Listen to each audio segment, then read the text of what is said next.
Il y a quelques années, je disais aux gens, concentrez-vous sur vos talents. Focalisez-vous sur vos talents. J'insistais pour que les gens aient cette mentalité-là. Et aujourd'hui, ça me donne raison.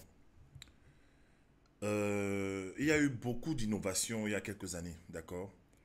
Il y a eu tout ce qui est crypto-monnaie, e-commerce, hein, dropshipping, tout ça. Les gens se sont lancés à fond, d'accord. C'était vraiment la tendance. Et au milieu de tout cela, il y a des gens qui me disaient, oui, mais change un peu, tu parles trop de talent, machin, voilà, voilà, voilà, change un peu. Tu es toujours en train de dire la même chose. Et il y a ce qu'on appelle en anglais le FOMO, F-O-M-O. C'est le Fear of Missing Out. C'est cette peur de manquer l'occasion du siècle, cette peur de manquer une opportunité, c'est cette peur de manquer, euh, je sais pas, quelque chose qui va changer sa vie en fait. Et je disais aux gens, moi je ne suis pas conduit par ces choses. D'accord. J'ai un côté prophétique qui me fait comprendre en fait le futur. J'ai un côté prophétique qui me fait comprendre en fait les temps et les saisons. J'ai un côté prophétique qui me fait comprendre ce qui va marcher, ce qui va pas marcher en fait. D'accord. C'est Dieu qui me donne cette capacité. J'ai même vu des gens venir me dire, mes élèves qui m'ont dit, des gens aux États-Unis, au Canada m'ont dit, mais là il y a la crypto-monnaie, il y a les NFT, comment, qu'est-ce qu'on fait? Qu'est-ce que tu penses de la crypto-monnaie? Je leur ai dit, écoutez, moi, euh, je vais pas me lancer dedans parce que tout le monde se lance dedans. Moi, je sais une seule chose. Je sais que si un homme découvre son talent, se donne à fond dans son talent, aiguise son talent tous les jours, travaille dur dans son talent, le peaufine, le maximise, je sais qu'un jour, son talent va changer sa vie. Son talent va lui ouvrir les portes internationales. Son talent va ouvrir euh, un champ de possibilités jamais imaginé en fait. D'accord. Et c'est ce que je vis aujourd'hui. Je vous dis la vérité, chaque jour, les gens me contactent pour des conférences, pour aller parler dans des conférences. Des gens me contactent pour travailler avec eux, pour faire des podcasts, pour faire des séminaires. Donc, ça n'arrête pas. D'accord. J'ai commencé à coacher en entreprise. Là-bas aussi, j'ai laissé une très bonne impression. D'accord. J'ai pris des contacts. Et j'ai laissé toutes ces tendances-là passer. Maintenant, je me rends compte de quoi? C'est que beaucoup de gens qui sont lancés dans les trucs, les e-commerce, les dropshipping à fond, à fond, à fond, sont en train de revenir à cette réalité que j'avais énoncée depuis. Ils veulent savoir en quoi est-ce qu'ils sont bons. J'ai beaucoup de femmes qui me contactent, qui ont du stock chez elles qu'elles ont gardé, qu'elles n'ont pas pu vendre. Parce que la plupart des gens, dès qu'on dit dropshipping, e-commerce, tout le monde fait la même chose en fait. D'accord. Tout le monde fait la même chose. Sans se poser la question, en quoi je suis bon? Qu'est-ce que j'ai de spécial? Je suis venu apporter quoi sur cette terre dans cette génération? En quoi est-ce que ma présence sur la terre rend le monde meilleur? Je ne suis pas né pour venir vendre les choses comme tout le monde. Je ne suis pas né pour faire les choses comme tout le monde. J'ai quelque chose de singulier. Mais c'est quoi, Seigneur? Montre-moi. Quel est mon don? Quel est mon talent? Quelle est ma mission? Voilà le début. Depuis hier, je fais des vidéos de sensibilisation pour dire aux gens, écoutez, c'est vrai, on peut tous faire le commerce. Hein. Moi-même, je fais le dropshipping là, le e-commerce là, d'accord. J'ai une boutique, j'ai une marque de vêtements, j'ai une marque de chaussures. Là, je suis en train de préparer avec mon assistante d'autres sorties de vêtements, de nouvelles saisons de vêtements. Et vraiment, c'est encore plus épuré, plus affiné, avec des montres. D'accord. Vous savez que j'aime beaucoup les belles montres. Donc, je suis en train de créer ma marque. Je suis en train de renouveler le stock de montres parce que j'avais déjà une gamme que j'ai vendue, que j'ai produit, que j'ai vendue. Ça ne m'empêche pas de faire ça. Mais je dis, restez sur le cœur de votre destinée. Vends ce que tu veux, vends à côté les choses, fais-toi de l'argent. Mais est-ce que tu connais le cœur de ta vie? On dit en anglais your core business. Est-ce que tu connais le business de ta destinée en fait? Est-ce que tu connais le problème que tu résous sur la terre? Les choses vont passer, hein? Les tendances vont passer. Les opportunités vont passer. Les business chauffants là. Ah non, voici le nouveau truc. Mais votre talent demeurera en fait. Dieu a créé l'homme avec ce concept-là. lorsque tu naissais, Dieu a déposé en toi des dons et des talents, des capacités qu'il n'a pas donné à tout le monde. Ou alors, qu'il t'a donné avec une certaine mesure. Et il est attaché à ces dons et cette capacité que tu as, une mission. Et ces talents vont t'aider à accomplir ta mission sur la terre. Ok? La plupart des gens se lancent dans les business, ils ne savent pas qui ils sont. Et j'en parlais il y a depuis 2016. Et je voyais ça venir. Les gens se lancent dans l'immobilier, dans plein de trucs. Oui, c'est bien. Mais commence d'abord par ton cœur de métier. Avant d'investir dans les grandes choses, sois déjà maître dans ton cœur de métier, dans le métier de ta destinée.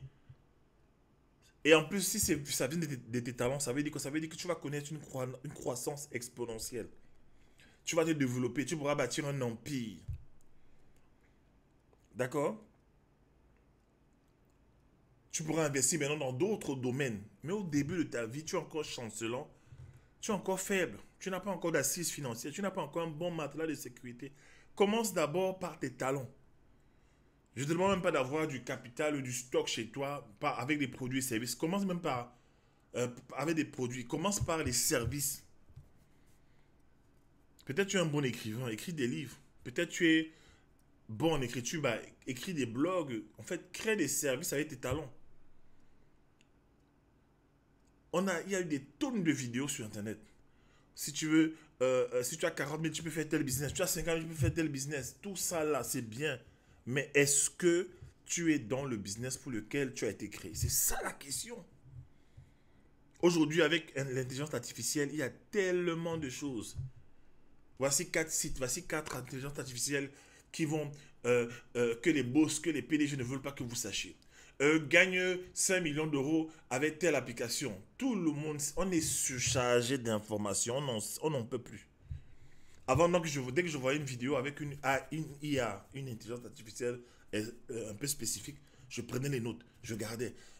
Finalement, j'ai une base de données en fait d'intelligence artificielle, je n'utilise même pas certaines en fait. Même la plupart, je n'utilise pas. Parce qu'à la fin de la journée, tout ça là, ce ne sont que des outils au service de ton talent, de ta mission de vie sur la terre. Tu es né pour quoi? Ne soyez pas comme Jacques Chirac disait, une personne qui est ballottée par tout vent, par tout effet de mode.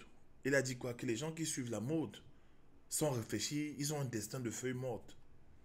Un peu, je suis là. Hein, maman, hein, maintenant c'est le poulet qui marche. Maintenant c'est la cosmétique. Regardez la cosmétique aujourd'hui, tout le monde est dessus. Vous ne réfléchissez pas. Beaucoup de gens sont dans la cosmétique, ils vont faire des formations, ils font des intrants, tout ça. Après, ça ne donne pas. Hein. Vous avez vu de plus en plus de femmes qui ont la peau brûlée. Parce que ce sont des gens, parfois, ils ne sont pas appelés pour faire la cosmétique. Tout le monde fait ça. Dès que vous voyez un marché, tout le monde est dessus. Demandez-vous, en fait, ces gens-là, combien sont appelés pour ça? Parce qu'il y a des gens qui sont nés pour faire de la cosmétologie. Les gens qui sont nés pour ça, ils ont le don, ils savent mélanger des plantes, ils connaissent les formules, ils dorment la nuit, ils voient des formules dans leur tête, en fait. Est-ce que tu es né pour ce que tu es en train de faire aujourd'hui? C'est ça la question. Si tu n'es pas né pour ce que tu es en train de faire aujourd'hui, tu vas poursuivre l'argent, mais à un moment donné, la nature va réclamer ses droits. La destinée va t'exiger les produits du talent que Dieu a déposé en toi. J'ai dit aux gens, restez dans votre domaine. Je suis resté dans mon domaine. Hein. On se moquait même temps de moi. Car tu fais toujours la même chose, tout le temps la même chose. Les gens se moquaient. Mais j'ai formé des coachs et des coachs, j'ai formé des entrepreneurs, j'en ai formé plein. Et la plupart que j'ai formés, je leur ai dit, vous n'êtes les clones de personne. Soyez vous-même. Et n'essayons pas de s'asseoir là, on fait tous la même chose. Ça n'a aucun sens. Soyez différents. D'accord? Vous n'avez jamais vu les grandes marques là. Starbucks, Pizza Hut, McDonald's, Wendy, toutes ces grandes marques là vendent la même chose. Non. Chacun est bon dans son truc. KFC, il fait du poulet frit. D'accord? Lorsque tu arrives chez KFC et tu veux manger une pizza, on te dit non. On n'essaie pas de te fabriquer une pizza. On te dit va de l'autre côté, à l'autre bout de la rue. Tu vas chez Pizza Hut. Si tu veux manger du pain complet avec du poulet à l'intérieur et des légumes, on t'envoie chez Starbucks. Ok? Chacun connaît ce pourquoi il est né, quelle est sa mission. D'accord? Appliquez ça dans vos vies, vous serez tranquille. Et je finis avec ça. Lorsque tu es dans ton talent, tu as la capacité de te multiplier. Voilà. Remarquez que les gens qui ne sont pas dans leur talent, ils font les activités. À un moment donné, quand l'activité n'est plus tendance, ou que la demande est, l'offre est euh, trop élevée. En fait, il y a trop d'offres. Voilà, il y a trop d'offres. Le marché commence à connaître un déclin. Les gens ne veulent plus. Regardez par exemple le marché des greffes et des gaines. Ici à Douala, quand vous allez au marché de Bonamou, c'est-à-dire un peu partout là, tous les magasins font les gaines, les greffes. Tout le monde est sur les cheveux, tout le monde fait ça en fait. Mais en quoi est-ce que tu es spécial? Quel est le truc que tu es appelé à faire sur la terre que peu de gens peuvent faire? C'est pour ça que tu es né en fait. D'accord? C'est pour ça que c'est ce que j'enseigne dans la formation de talent. J'ai dit aux gens, mon frère, comment je peux parler de ça toute la journée? Je ne fais que recevoir des coups de fil des gens. Oui, je me suis investi dans tel truc, ça n'a pas marché. Je demande, est-ce que c'est ton talent? Est-ce que c'est ta destinée? Ah oui, en fait, je me rends compte que oui, j'aurais dû. Dans le livre c'est quoi, c'est George Clayson, L'homme le plus riche de Babylone. Ça, c'est un très grand livre de business, d'accord? Avec des stratégies anciennes. Il dit de ne jamais se lancer dans un domaine où tu ne maîtrises pas les choses. Lance-toi dans un domaine de force. Voilà. Ok? Donc voilà ce que je voulais dire. Je sens dans mon cœur ces jours-ci-là de dire aux gens, restez dans votre domaine. D'accord? Tu vas pas demander à un singe d'aller nager. Tu vas pas demander à un poisson d'aller grimper sur les arbres en fait. Chacun dans le règne animal là, chacun a sa place et ils ne se prennent pas la tête. Mais nous les êtres humains, oulala, on perd du temps et le temps passe. Hein. Les années passent, tu ne fais que perdre, tu ne fais que commencer, tu reprends, tu perds ton capital. Moi je connais une femme qui a perdu près de 20 000 dollars. Elle était en train de se lancer dans un domaine où elle n'avait aucune force. Elle ne comprenait rien. Une copine lui a juste dit, mets l'argent ici. 20 000 dollars, my God.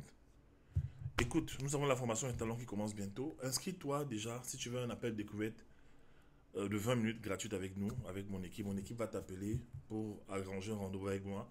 Je vais pouvoir discuter avec toi, t'aider, te donner une ou deux astuces et voir comment travailler avec toi dans le futur, ok? Porte-toi bien. Merci beaucoup. Ciao.